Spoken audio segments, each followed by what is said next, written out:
Before any of you ask, yes, I just woke up, but anyways, it's Ben Hart here, and in today's video, we're gonna be going over a Ram 2500 Black Widow. I'm super excited to do this video. First and foremost, so a huge shout out and thank you to Kunani for filming this truck for me. I'm gonna include a link to her Instagram in the description down below. And then on a side note, I did release my car buying course, so if you wanna save time and money the next time you purchase a car, link to that in the description down below.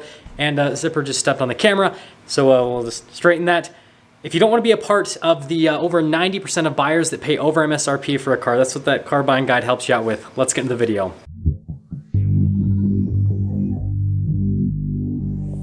Let's go over this Black Widow Ram 2500. Pretty cool truck. I want to go over the standard equipment that comes with the Black Widow package, and you guys will see some footage of the truck as we're kind of going over these different elements on the truck. So first off, 5-inch suspension lift comes standard, 37-inch tires. They're mud terrain tires. They're mounted on 20-inch wheels. You've got a performance speedo recalibration. You've got the gigantic bolt-on fender flares, power running boards, tinted front windows. You've got the windshield decal badges on the exterior to signify it's a Black Widow, and then you will see the custom gauges, and then you've got Black Widow stitched into the headrest, and you guys can see those wheels right there in that shot. Definitely a cool aesthetic. And then there are some options you can add. You can upgrade the 20s to 22s, which is a pretty cool setup. I would say stick with the 20s, because even 20s, in my personal opinion, are very large for, you know, what's supposed to be an off-road package. Rock lights. And then you can do a custom leather interior and then custom paint as well. You guys have seen that with other Black Widows that I've reviewed, the custom paint colors on the outside. The ones that are the most popular are like the matte finishes with the paint. This all does come with a warranty. Notice it says Black Widow with the shock. That's pretty cool right there.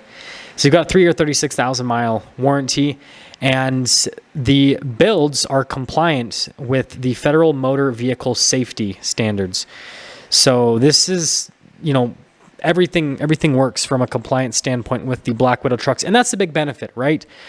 So as we're going over a few more of these elements, I just want to kind of talk about this. I see comments all the time, and also it's cool that this one has the two-tone roof, of people talking about how these packages are way overpriced, and they could just do this themselves, and they could do it for a lot cheaper, right?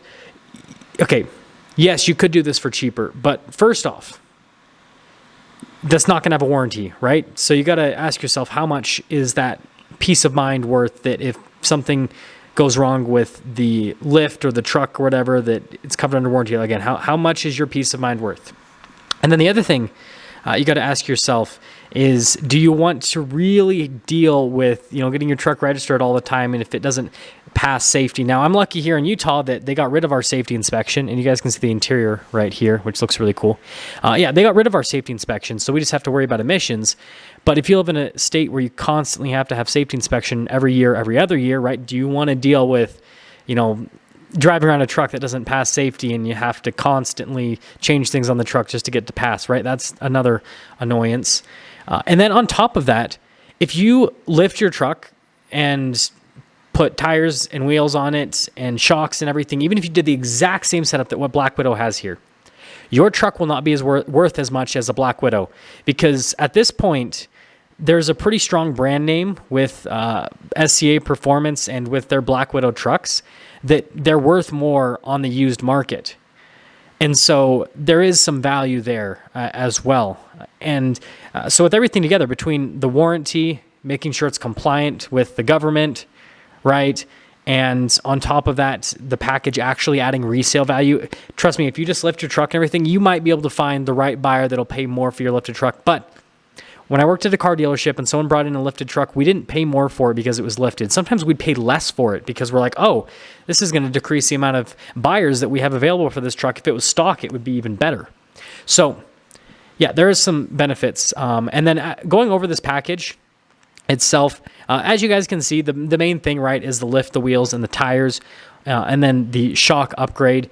Other than that, right, the truck is pretty much just a regular diesel 2500. If you guys are wondering in terms of what's powering this 2500, it's the 6.7 liter Cummins, goes through a 6-speed automatic transmission. It's known as a 68 RFE. That's the only transmission available for the diesel 2500, and so it puts out 370 horsepower and then 850 pound-feet of torque, which is more than enough to move the 37s that this truck has. And then notice you've got the Black Widow badging right there. They don't really change a whole lot with the badging on the truck, right? They throw on some Black Widow badges, but they keep the Ram badges on it, which kind of mix things up a little bit because the Black Widow badges on this particular truck are darker, and that's kind of what Black Widow does. And then all the Ram badges and the Cummins badges and everything are chrome with this particular truck. And so what I would love to see is a Black Widow Ram 2500 with the Night Edition package, because then having the blacked out grille and having the blacked out badges would fit a lot better with this particular package. And then you guys can see here with the suspension, everything from the rear. Now you guys are probably wondering also why they're doing this, why they're building this off a 2500, not 3500. The 2500 with the Rams is the better truck to lift. The 3500 has a higher payload capacity, but it uses leaf springs, whereas the 2500 uses coil suspension in the back end. You can kind of see the springs there from this shot. And so that's going to have a much better ride quality. It's easier to lift, and it's going to be just a better setup overall. With Ford and with GM, you'll see them lift 3500s typically because it's the more desirable truck, and the 2500 series trucks use leaf springs as well with those two brands. The only difference with like a Ford 2500 and 3500 is the 3500 has like one more leaf spring basically. So it makes sense for those trucks for them to lift the bigger, not the bigger, but the 3500 series trucks. Notice bedliner too. I've been reviewing a lot of expensive trucks without bedliners, but this one has it. So yeah, that's the reason why you'll see typically with Rams, they'll lift the 2500s because of the coil suspension. And usually lifted trucks, they expect them to not be used for truck stuff. And so they're kind of okay with the fact that the 2500 has lower payload capacity and all that, because again, they're like, oh, well, it's probably not going to be used for, towing and hauling and all that kind of stuff. So it's okay if it has lower payload capacity. But I want you guys to let me know what you think of this Black Widow package, if you think it's worth it, if you think this truck looks good or not, or if what you would change on it personally. I think it's a great looking truck with the two-tone and everything. But yeah, that is our quick review. We're starting off here on the Model Y Performance, and well, it's quick. It's definitely quick. It's one thing that Tesla has going for it, is it makes very quick accelerating cars. That's cool. It's got like a turn signal camera. Let me see if I can do it. Yeah, look at that. Why does it not want to stay? Okay, I feel like I'm pressing the turn signal enough.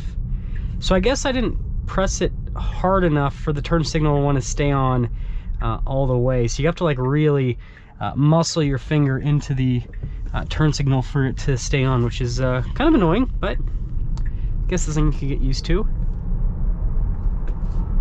Yeah, the acceleration is just so seamless, and it, unlike the Plaid, it doesn't make you too sick in this car, so this is like enough, but it's not annoying.